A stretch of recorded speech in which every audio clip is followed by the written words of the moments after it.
right, so transitioning to our next section.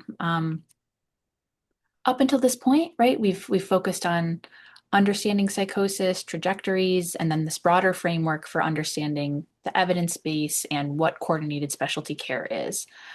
So in the final educational section, we're going to shift towards practical questions of what does good early psychosis care actually look like day to day? We're not going to comprehensively teach every one of those components in that CSC structure today, but instead we're going to focus on several high-yield relational and phase-based approaches that clinicians across settings can immediately apply.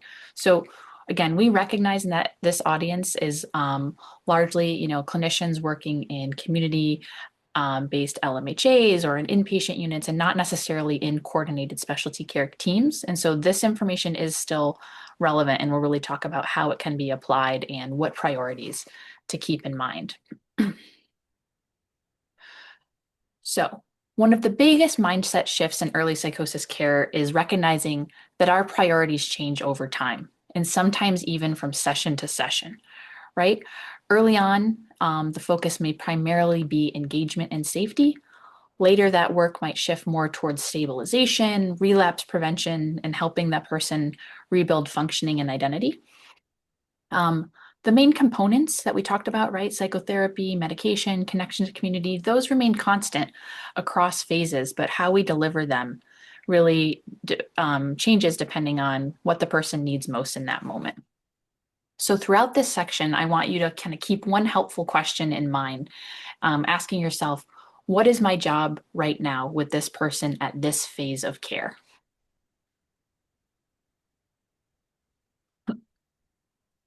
So to show some kind of overarching clinical priorities and how they shift across phases of recovery before we get into specifically working through them with a vignette, we can think about in that engagement or acute phase of recovery, your major priorities are safety and ensuring that the person returns for the next visit, right? And so specifically, this might look like focusing on the engagement and that therapeutic alliance. You're going to be trying to learn as much as you can about the person as quickly as possible for diagnostic clarification, but that doesn't need to limit you, right? Treatment can still commence, medications can still start, therapy and supportive interactions can still be happening. As I mentioned, you're focused on safety. You're acknowledging any disruption in kind of important areas of their life. And as we'll talk about in more detail, early family involvement is crucial, right? We try to really set that as an expectation. If there is a helpful family member or natural support, we want them engaged early on. We want that to be an expectation of treatment. So those are your priorities for the kind of engagement phase. As people begin to stabilize, the focus expands beyond crisis management, right? We start thinking about relapse prevention, autonomy, coping skills, cognitive and physical health, and rebuilding those routines and independence. Then in the recovery phase, the focus becomes increasingly centered on functional growth and long-term wellness, right? Here we're thinking about, for some folks, identity development, further engaging with work or school goals, self-management of their illness, community participation. And as we already mentioned, these phases are not linear. They're going to look a little bit different for every person, and it's not uncommon to kind of cycle back and forth throughout care. So to make these phases feel more concrete, we're going to follow a brief case example throughout the rest of this section. So for our little vignette here, this is Jordan, right? A 19-year-old college student whose functioning has changed significantly over the past several months, right? If you look at the bullet points here, increasing isolation over the last 6 months, he's stopped attending his college classes, he's sleeping during the day, smoking cannabis daily. He's telling family that his roommates are talking about him. You can imagine that there's a level of paranoia there. And recently he actually was forced to have to come home because he needed to take a medical leave of absence from school. And so at this point, he's reluctant to attend treatment, and mom is frightened and unsure what to do, right? This is a pretty common scenario. Although, as we talked about, no two individuals are exactly the same. This might be one that you would certainly expect to experience. So importantly, different clinicians are going to be focusing on different parts of the picture, and those priorities are going to evolve over time. So if we follow Jordan into this initial acute engagement phase, right? He's arriving to your clinic. Mom manages to kind of get him to show up. Maybe some work from your outreach or intake coordinator to kind of support initial engagement. But Jordan arrives guarded. He's unsure why he's there. He's feeling like others are overreacting. And this is where sometimes clinicians can unintentionally get stuck trying to convince someone that they're ill, right? You need to be here. You're experiencing psychosis, but early on, the most important goals are usually much simpler, right? We want to find ways to engage the person, and I'll talk about specific strategies for that. Again, assessing safety, making sure they're safe, and trying to get them to come back for your next appointment. Those are your main goals. Everything else kind of can fall into place with that. That we know there's paperwork and assessments and things that need to be done, but we want you to be anchored around those kind of main goals. And so here, you've got an outline of helpful clinician stance. Again, you're focusing on that relationship instead of persuasion. We're not trying to have someone again say, oh, I'm here because I'm sick or I have schizophrenia. We want to be calm and flexible. And I'll talk about practical ways to implement that. So here, we're going to look at some key therapeutic strategies. We're zooming out for a second to show you different kind of therapeutic strategies that are often most helpful when they're delivered in the context of individual therapy, but could also be done in groups. So I won't name all of them, but we're gonna zoom in here on some initial strategies in this acute engagement phase, and I'm really going to go into detail of them with you to try to support clinicians in this audience to be using when someone's first showing up to care or they're re-showing up. So again, we talked about engagement, right? Getting someone to show up and getting them to come back. So in early psychosis care, engagement is often the intervention, right? We sometimes use the term befriending to describe this stance. And so we want to think of this as, if you're a primary clinician, this is meaning being conversational, flexible, relationship centered, all of that to as much as you can, rather than the highly structured kind of checklist driven entry to care that we're sometimes used to in the systems that we exist in. Especially early on, you clinicians in this audience, you know how to build rapport with clients presenting with a variety of issues. With some of you are experts in children and adolescents or in young adult services. So using those skills that you already have, they absolutely apply to this population. But we're just being very intentional in the way that we're thinking about it, right? So we want to build safety with the person, right? Think about the fact that often an individual who's presenting to care with a first episode psychosis maybe has experienced a period of withdrawal before. Just like Jordan, it said he was withdrawing for 6 months. So even this social interaction with you or trying to talk about these experiences can be very challenging. And so being aware of, okay, let me follow his pace. Let me develop some safe topics. Let me really spend some intentional time talking about what his interests are, hobbies, what are things he likes, even if he's not currently enjoying them, what he used to like, anything to really help the person feel comfortable talking to you. And that really kind of builds up your archive of safe topics that you'll be able to kind of go back to as you push forward at other points of treatment to ask about symptoms or safety. You'll be able to kind of have this foundation, this base to pull back if you need to, if someone starts to become uneasy as you start asking about voices or suspiciousness or their recent hospitalization. If you notice kind of pushback, then you can pull back gently and refocus the conversation to those safer topics like their interests or hobbies. I do want to emphasize that in engagement, we've really found that having a point person, having a primary clinician or individual therapist, someone that the young person can connect with specifically is really important, and develop that relationship with. It isn't always the same person. It isn't always the social worker or the psychiatrist, but it is important that they have I think, a main point of contact. And sometimes for many young people, it can be hard to enter a group early on in treatment, and they would benefit from having an individual clinician to connect with.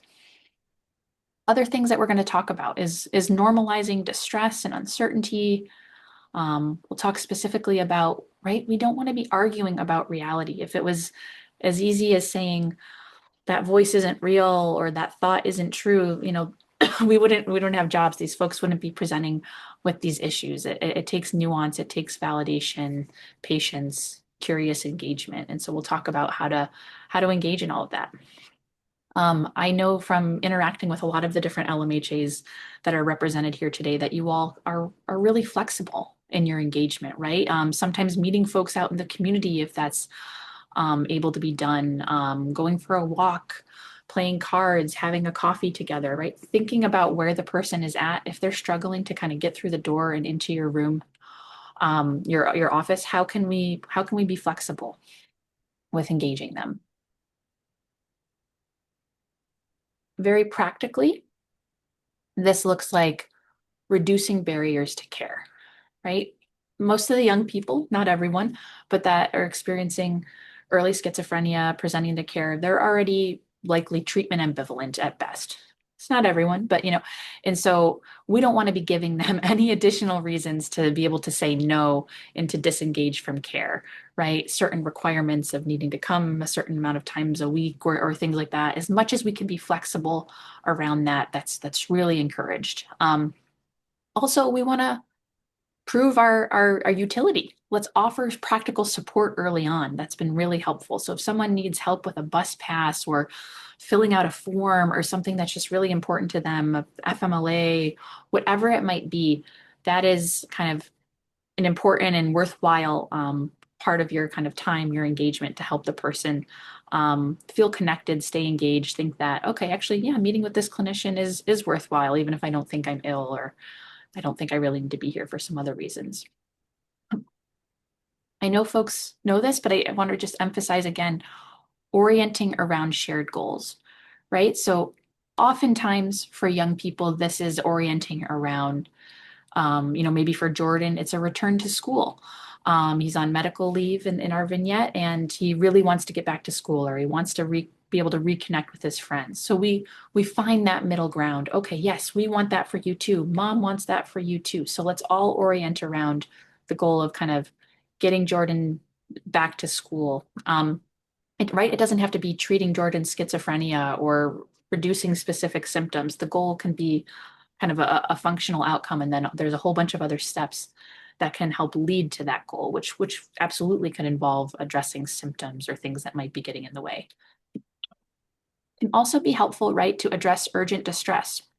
In our vignette here, it talked about how Jordan was sleeping a lot during the day or maybe feeling uneasy. So sometimes this can be a clinician helping with some immediate kind of grounding or coping skills. It could be the psychiatrist or prescriber able to kind of orient around a symptom like, okay, this medication will help you with your sleep or anxiety, and things like that. And trying to help folks get relief right away will help stabilization, safety, and their willingness to return. We already talked about matching their pace, but that in addition to the way we talk to individuals, not following how much they can tolerate with kind of asking about symptoms and certain experiences, we also need to be flexible. Sometimes folks might need shorter or more flexible meetings, right? That 50-minute psychotherapy session is probably not going to work for a lot of people. And so maybe we meet with them, twice a week for 20 minutes or kind of whatever they're willing to kind of tolerate, as much as we can be flexible to kind of keep someone safely engaged. And all of these other things of, as much as we can, outreach after missed appointments in as much of a kind of non-judgmental way. If you're able to use a kind of young adult oriented communication, like a texting, hey, missed you today, like hope we can reschedule for Friday or what's going on. Not that you missed your appointment, and if you don't come, another time, then you're going to get discharged, right? We want to be collaborative. We want to be inviting. We don't want to be giving reasons or making it kind of easier for the person to reject treatment when, again, they might already be ambivalent. All right. So talked about the importance of engagement, things we can do. Um, Now we're going to talk about curious questioning, and we're really talking about a clinical stance. So the strategies that I'm talking about, right? I'm again, we've got folks of all different levels in this audience today, but curious questioning, right, is a core kind of CBT informed stance or skill. You use it in motivational interviewing.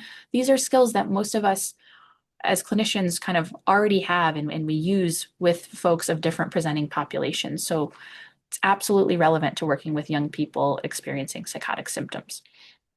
So we want to be curious. It's not an interrogation. We're not trying to prove a point or immediately fix or challenge someone's experiences. There can be a time and place for that after rapport is built. But the goal is to better understand the person's experience while maintaining connection and reducing that defensiveness, right? So that means approaching these conversations early on with genuine curiosity, avoiding assumptions. So just like an MI, we're going to be asking open-ended questions, showing genuine interest, and trying to understand how the person is making sense of what's happening. Right? We want to understand how they're making sense of their experience, how that might be informed by their family, by their culture, various things, right? We want to make space for this. And this is genuine. And simple strategies like summarizing or reflecting back, checking understanding, like, am I getting that right? Can really help people feel heard and understood.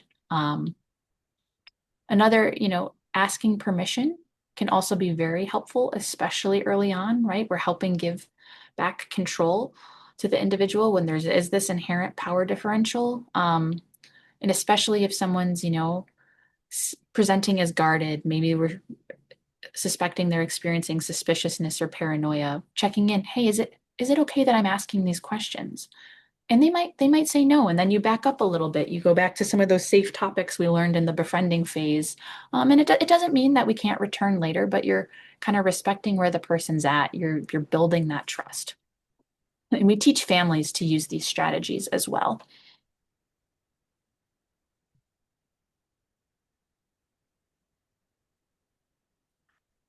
All right, so one of our most important engagement skills in early psychosis care is validation. And these are skills that we're already using in everyday clinical work, right? Reflective listening, emotional attunement, communicating understanding. The difference here again is applying those same skills in the context of unusual beliefs and other psychotic experiences. Sometimes clinicians feel just someone at a loss of how to respond to someone expressing a psychotic belief or experience. And they worry that if they provide any type of validation, that they're colluding or unintentionally reinforcing a belief that's not reality based. But of course, there is a way to to engage in validation without reinforcing a belief that you don't agree with. So we can always go to the feelings underneath the beliefs, right? So say Jordan says, I know people are following me. They're watching what I do and tracking me. We don't have to say like, are you sure? Is that really true? Like, that's our instinct. That's our instinct as clinicians. That's our instinct as family members. We want to reassure and correct this seemingly false belief. But that can often push someone away, close them off more, make them feel misunderstood. So we always want to go to that emotion underneath it. You could simply respond, wow, that feels really scary. Or it must be really hard to feel unsafe around other people or not know who you can trust, right? That's simple validation. And you're helping the person feel understood. You're recognizing the feelings underneath it, which are always valid, even if the thought content is not based in reality.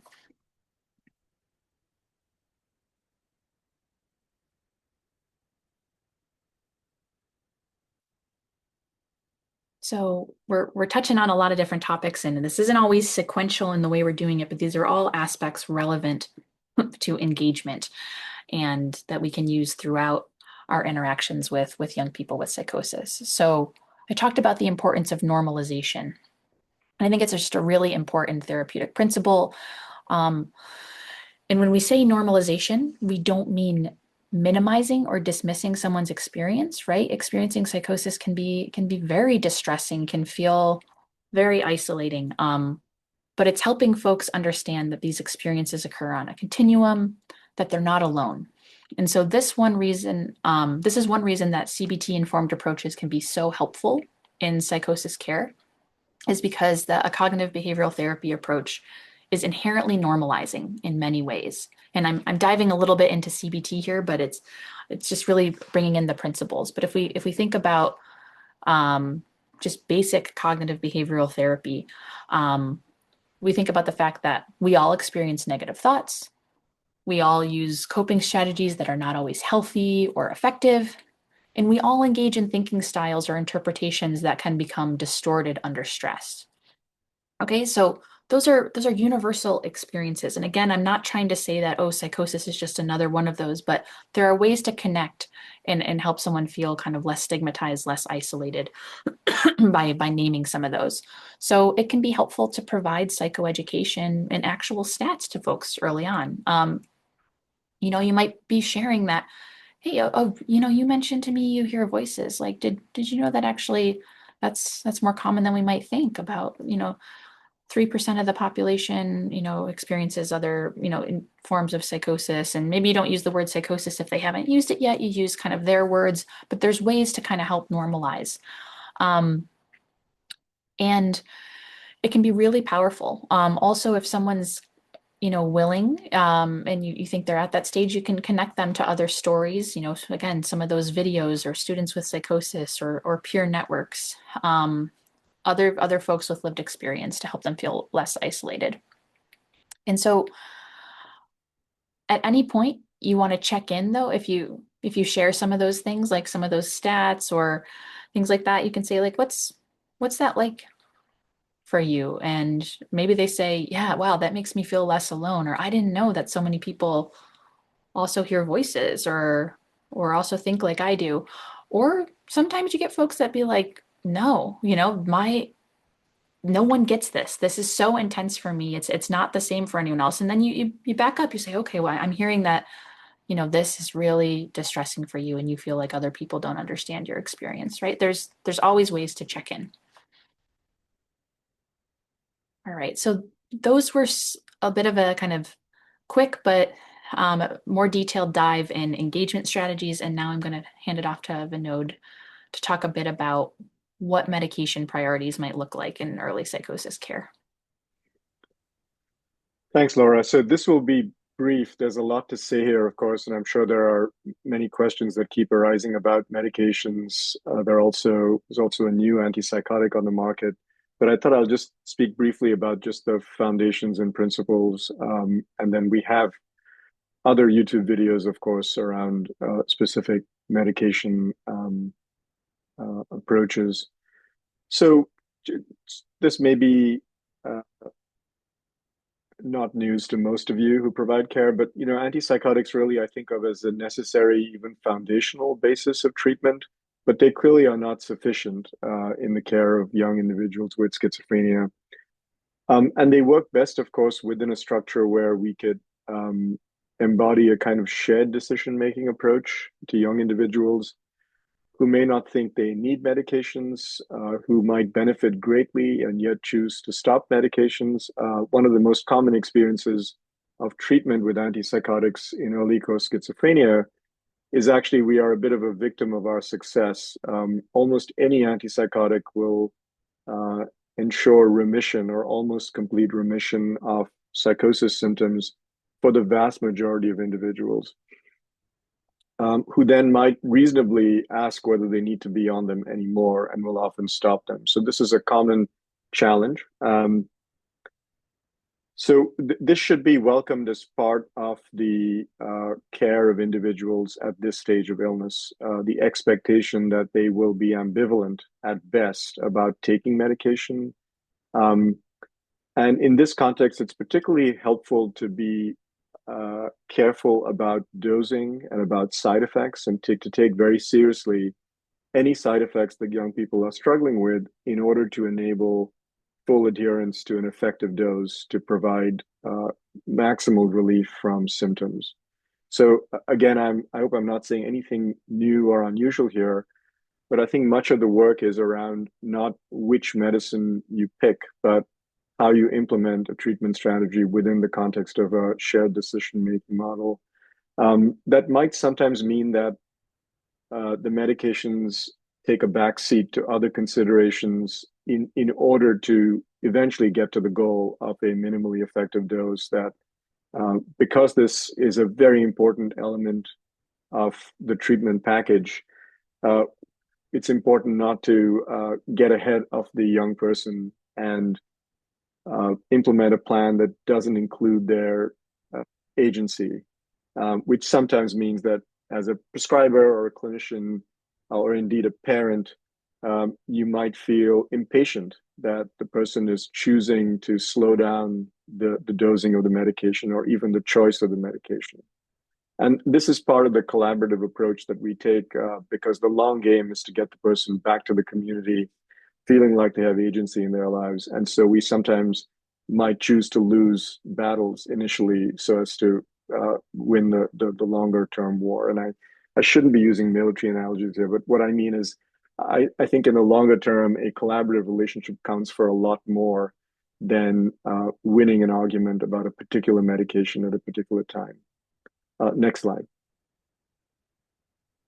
So this is to helps return to this point we made earlier about phase-specific treatments. And as for other elements of care, it's true for medications as well. So what you might do with medications in the engagement phase might be quite different from what you would do at the stabilization phase or in the recovery phase. So the goals initially for medication treatment in the acute phase might be sometimes simply to reduce the risk for agitation, for aggression, to help with sleep. Whereas in the stabilization phase, this becomes a much more, in some ways, collaborative exercise of getting to remission, but not getting there so fast that one induces a host of side effects that then make it hard for the person to imagine continuing taking the medication.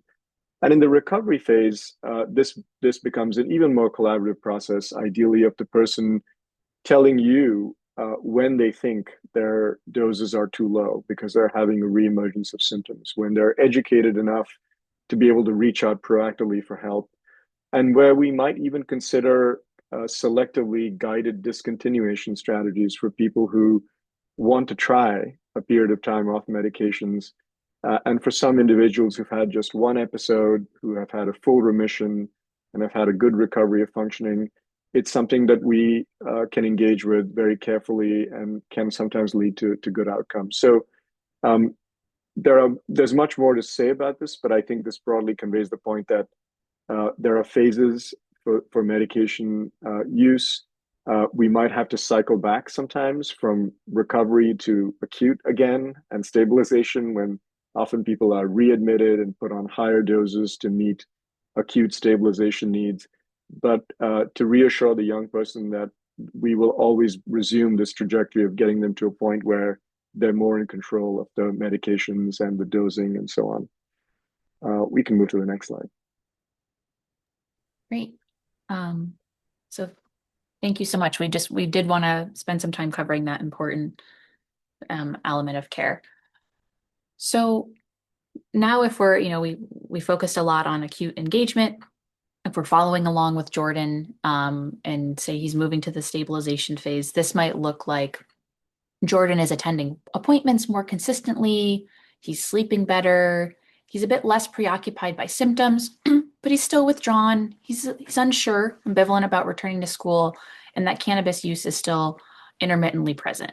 So this is often where treatment priorities can begin to shift. We're still paying attention to symptoms and safety, but we're also starting to focus more on rebuilding a life outside of the illness. At this stage, of course, maintaining engagement remains important, but now we can often go deeper into shared formulation and helping the person make sense of what's been happening. And as I'll go into, this is where approaches like a shared formulation through a stress bucket analogy can be really useful. Helping someone notice the connections between more controllable factors like sleep, substances, and stress, and how that might impact the emergence of their symptoms. We're also actively working on building coping skills, talking more directly about substance use in a collaborative way. And importantly, we're trying to help someone gradually re-engage with those meaningful roles that we've talked about.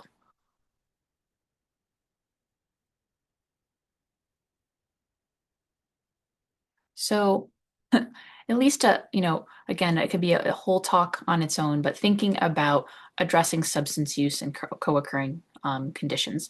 We've already talked quite a bit about how cannabis can be both a risk factor as well as something that can exacerbate existing psychosis. And just to explicitly mention, cannabis use is the most common substance that is young people with psychosis are engaging with. We also see co-occurring conditions like anxiety, depression, experiences of trauma. And so it's important that we're using an integrative approach, right? You're treating psychosis and substance use and other aspects of their mental health together. We're not saying that we can't treat certain aspects of them, right? This is a whole person with often a complex presentation that's interacting with different aspects of itself. This isn't, again, we're pulling on that curiosity, especially when we're talking about substance use. I know there was some discussion in the chat, and I already alluded to, motivational interviewing techniques when I was talking about how we engage in curious questioning. So we're doing the same thing when we're addressing substance use, helping understand the function of the substance use, and kind of gradually supporting harm reduction approaches.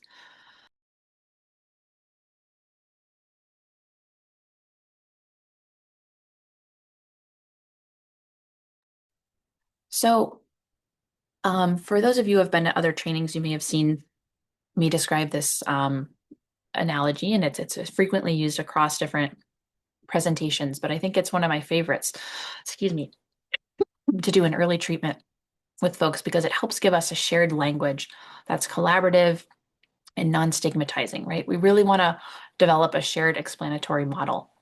And so I think the stress bucket analogy can be really helpful. So first for those of you who aren't oriented to it, just describe kind of what it is. It's this notion that everyone is born with a bucket, and we can't control the size of that bucket. It can be influenced by various things such as genetics, birth complications, early adverse experiences. And then stressors are kind of what pours into the bucket. And these could be both positive or negative things. So this could be things like relationships, transitions, right? Often with this population, it's that transition to going away to college for the first time, personal loss, experiences of discrimination, substance use. So many things can kind of pour into that stress bucket. And then there's this notion of what does it look like when your bucket is overflowing, right? When the stress kind of gets too high, that's when we start to see symptoms, early warning signs, or other things that the individual is vulnerable to.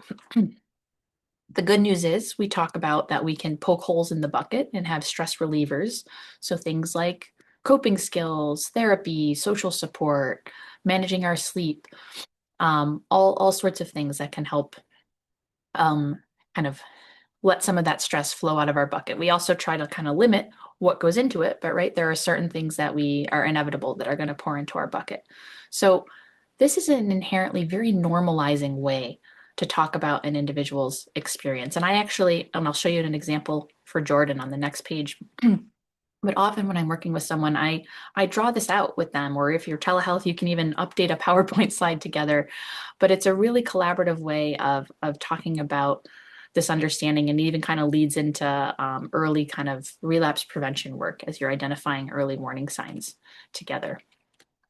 And so if we think about what this might look like for Jordan, right? So I would explain the model to him, and I would say, just, you might think this is a little silly, but, bear with me. I'm going to draw this out. Let's draw out your bucket. And maybe Jordan or maybe moms in the room say, actually, yeah, we we do have a family history of this, or these type of things run in the family. Okay, so maybe that's impacting the size of Jordan's bucket a little bit. And then I asked Jordan, okay, from your perspective, like what are things going on in your life that are, or, filling up your bucket that we're pouring into it? And he talks about, oh, it's my first year at college. That was a big change. There's a lot of academic pressure. And then the issues with my roommates, right? It started just getting really tricky. And then we might talk a little bit. I might say, is it okay if I can maybe share some things that I've noticed that you've talked about, and maybe we talk about cannabis use or substances. And there might be a spot where there's some disagreement. Maybe Jordan's saying, oh, no, no, no, that's not pouring into my bucket. That's poking holes in my bucket, right? That's helping me cope. And so we might do a little psychoeducation on that. And that might be one that we're not completely agreeing on, but we work on over time. And then I asked Jordan, okay, so we've got your bucket. You're telling me about all these things pouring into it. So what does it look like when your bucket overflows? And we might be able to talk about this frankly. Maybe he's got the language already and says, oh, that's when my psychosis really comes out. And that's when I start hearing those voices, or I get super suspicious of other people. But might not have that language yet, or that understanding. And that's okay. He might say, oh, that's when it gets a lot worse with everyone around me, right? And so we're not debating reality there. We're just identifying what the experience is for him. And he's like, yeah, well, that's when I stopped going to classes, or it's harder to concentrate. And I might say, okay, like, and if I was around you at that point and I was, in the room with you, or around you, what would it look like? And he might say, oh, well, I'm pacing around, or I'm a little snappy with people. Um, Again, young people might not have all this insight. You might not get much when you're asking these questions. And that's a spot then where you can again ask permission. Hey, is it okay if I offer up some things that your mom had shared with me, or that I learned from the hospital, or that you had mentioned early on, and let's see if they fit.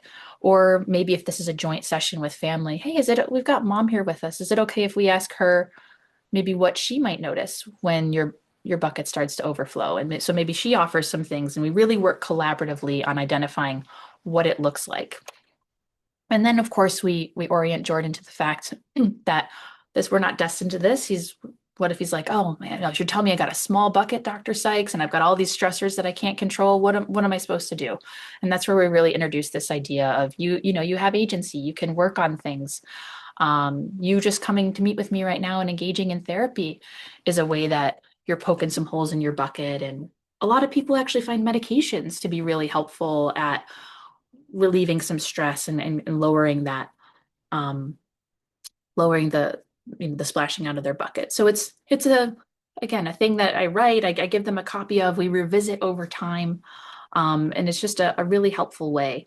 Um, I didn't go into an example for myself, but I often actually give them an example. I'll talk about, what it's, well, let's talk about something, what it's like when I'm my stress bucket, and what it looks like if I'm feeling anxious, or things like that. So again, a very inherently normalizing exercise. And if you're doing this in a joint family meeting, you can even have a parent engage and say, okay, mom, let's go through this exercise with you. What does it look like when your bucket overflows, or what are some of the stressors?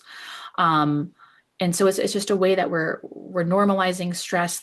Jordan can call it whatever he wants. He can call it, that's when my stress happens. That's when my intense thought happens. Again, not arguing over language, just trying to come to some type of shared model. So that was a way to start talking about early warning signs and shared conceptualization. Um, One thing we hear all the time from young people and families, and I imagine many of you do as well, is they'll say, it just went from 0 to 60, right? Like this just came out of nowhere.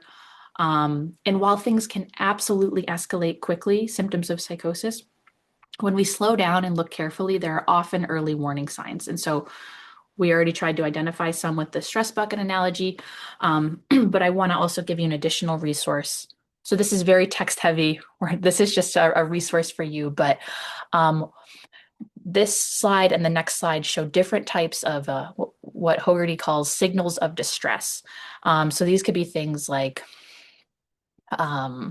sleep disruption, irritability, pacing, increased substance use, increased eating, just a whole huge list of things that folks might not initially recognize might be a signal of distress for them. And so in our clinic, we often have these actually printed out. And while we're doing the stress bucket exercise, or we might even show this to someone, here's a list of really common experiences of distress. Why don't we go through and put a little checkbox next to any that might resonate with you? So this can be really helpful to pull out, especially if someone's struggling to identify anything and kind of what it looks like when their bucket is starting to overflow.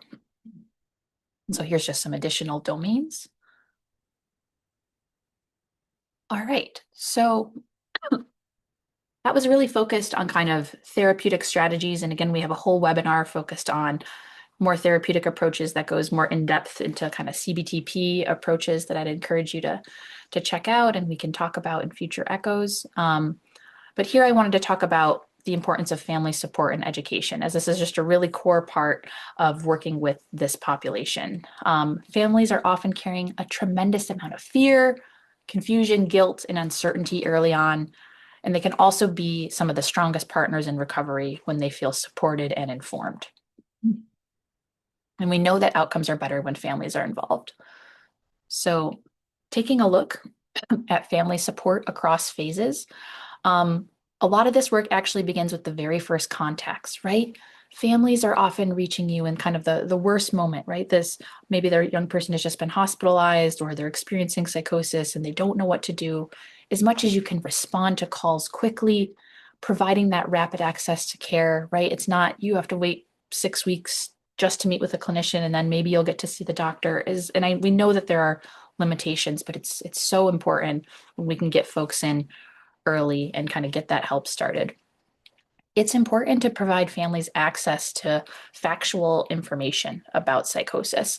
Of course, you want to understand the family's perspective, what they're coming in with, their cultural understanding, how that's influencing their understanding of what's going on for their young person. You want to understand perhaps their past experiences with the mental health system, if there are any, and how that might be influencing their willingness to engage or support their young person. So this can be complicated, but making that relationship early on, and as much as the kind of young person will allow, having that be an expectation for treatment that families will be involved. And that doesn't always mean coming physically into the clinic, but that we can call them or they can call us to provide collateral or to learn psychoeducation, attend workshops. This can progress into more skills for families, such as communication and problem solving skills. The STEP Hub offers webinars that are open to any family members in Connecticut and beyond. So those are also on our YouTube channel, but we run them periodically. So if you're in a clinic that doesn't necessarily have robust family psychoeducation groups or things like that, please feel free to use some of the Hub resources and make your families aware of the educational materials and webinars that we have. Here's just a quick example. We offer everyone that comes into the clinic a family information packet that has a lot of practical communication tips, useful resource links, ways to access the clinicians so they kind of know what to do in a crisis and who they can call. So having something like this could be very helpful for your families. All right. So moving forward to that recovery phase. So revisiting Jordan, right? If let's say he was going linear. So his clinical picture at this point, he's returned to classes part-time. He's thinking more about his future. We're really shifting away from primarily symptom reduction, stabilization to rebuilding a meaningful life for Jordan, whatever that means to him. So again, he's attending classes again. He's decided when thinking about his stress bucket that maybe, he wants to start with part-time at the local community college, and then he wants to maybe build up to going away to college again and taking a full course load. And he's able to have those conversations and be thoughtful about setting himself up for success. There are many, aspects of, supporting someone to getting on track. Maybe in these conversations, you might dive more into deeper therapeutic topics about how this diagnosis is incorporated or not into their identity, making meaning of their past episodes, might be helping them navigate disclosure to families, employers, things like that, how to connect with accommodations. So many different things that might come up. Maybe your focus kind of shifts completely away from even mentioning psychosis, and it's all about kind of relationships or managing anxiety or different things like that. So priorities really can shift based on the individual's needs.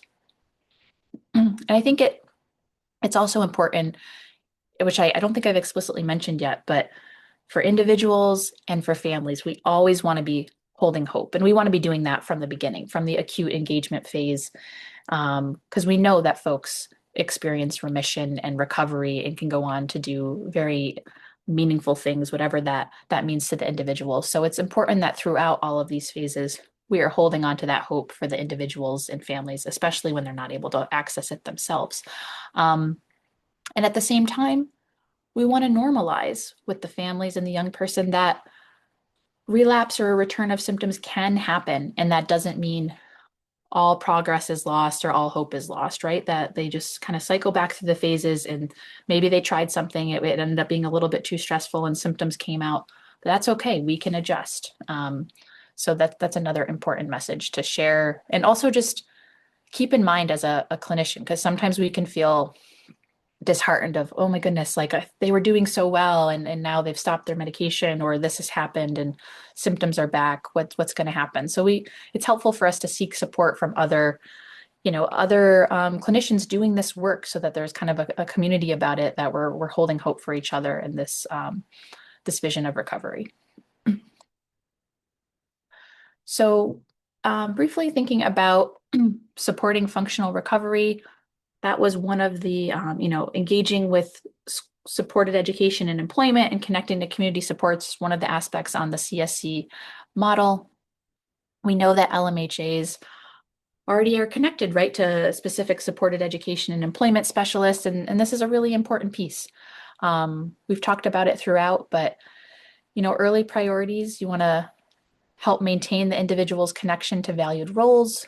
We're not in the business of, crushing dreams or telling someone they can't do something, but trying to help, make shared decisions about, okay, is this, just like with Jordan, okay, maybe after some discussion, pulling in mom or things like that, it was ultimately decided to return, like we said, half-time course load instead of jumping back into 5 full classes on a residential campus.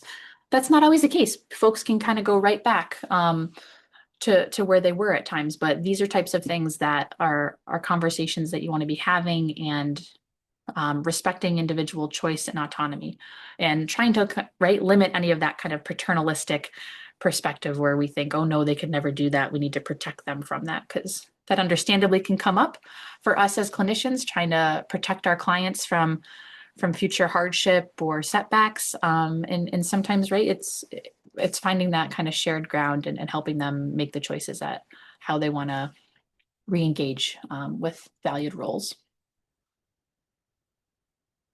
All right, so we're nearing the end of this section. So I'm going to hand it back over to Dr. Shihari to talk about an important aspect, longitudinal evaluation.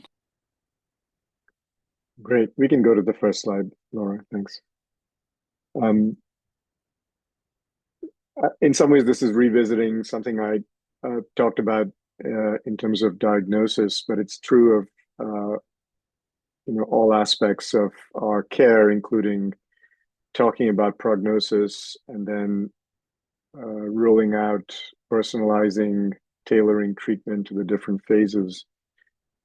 And so with diagnosis especially, it's helpful to keep an open mind. So we often have a working diagnosis of what the person has. We might conduct a variety of tests to try to rule out emergent or urgent medical causes that might be presenting with psychosis.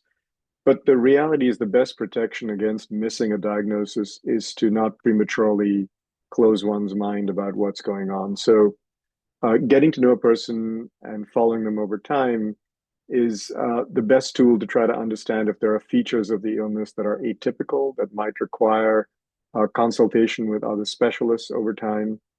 But more commonly, assessment over time also improves our understanding of the patient's experience, the family's experiences. It can take a while to fully understand what the explanatory model that a person has of their illness is. We often use the word lack of insight, but underneath that is a very wide variety of ideas and attitudes and thoughts about the illness. And getting to know that over time can make providers much more effective at engaging with the individual person and their needs. And then shifting priorities in treatment so that we fully expect with young people early in the course of illness that their needs will change over time as their recovery progresses. And this makes sense. But what this might mean then is the choice and dose of medications. For example, the choice of an LAI, a long-acting injectable, can be particularly useful to those who are returning to college life and don't want to have to carry around bottles of medications and would prefer to have the privacy of coming to a clinic once a month and getting their injection or once in 3 months.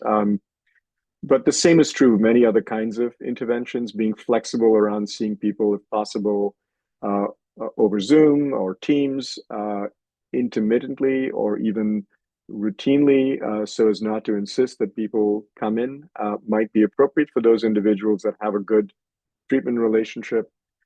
So the point, I guess, is that over time, lots of things get clearer, both the diagnosis, the prognosis, and also the treatment becomes much better personalized to the needs of the individual. I think the next is my last slide. Yeah, and sorry, you can go ahead, Laura, to the next one. Sorry. Yeah, Thanks. yeah. Yeah, so this is our last slide, and I had mentioned this, I think after the CSC module that Dr. Srihari led, but we just really want to end this section by emphasizing that again, while coordinated specialty care is the evidence-based model, and that was the framework that we presented this in for first episode psychosis. We know that many young people are initially seen and often continue to receive care in a wide variety of settings, right? Many of you here today are representing general outpatient clinics, specialty young adult services, ACT teams, child and adolescent settings. I know we've had interest from inpatient providers and IOP providers coming in. So as much as we support the expansion of formal CSE programs across Connecticut, that's not the only way to make a meaningful difference in the trajectory of someone experiencing psychosis, as you all probably already know. So just to kind of summarize and reiterate, a lot of what we discussed today, curiosity, validation, engaging families, coming to shared formulations, actively and repeatedly identifying warning signs, all while kind of supporting functional recovery and hope. Those are skills that can be integrated into many different clinical settings. The goal is not perfection or replicating the entire CSC team by yourself, right? It's about providing thoughtful, recovery oriented, and phase specific care, and knowing when to coordinate, consult, or in some cases, even refer. So that's where, the STEP Learning Collaborative really hopes to be helpful, not just as a specialty clinic, but as a statewide partner in supporting the system for clinicians already doing this work across Connecticut. And this really leads us into our echo. We know that this work can feel clinically and emotionally complex at times, especially earlier in training or in settings or without dedicated psychosis programs, right? When perhaps working with young people with schizophrenia is only a small portion of your caseload. But part of the goal of the ECHO, which we know many of you will be continuing on to join us for, is to really create an ongoing space for consultation, skill building, and also community of early psychosis providers across the state who can help learn from each other, support each other in delivering kind of best practice care for young people experiencing psychosis.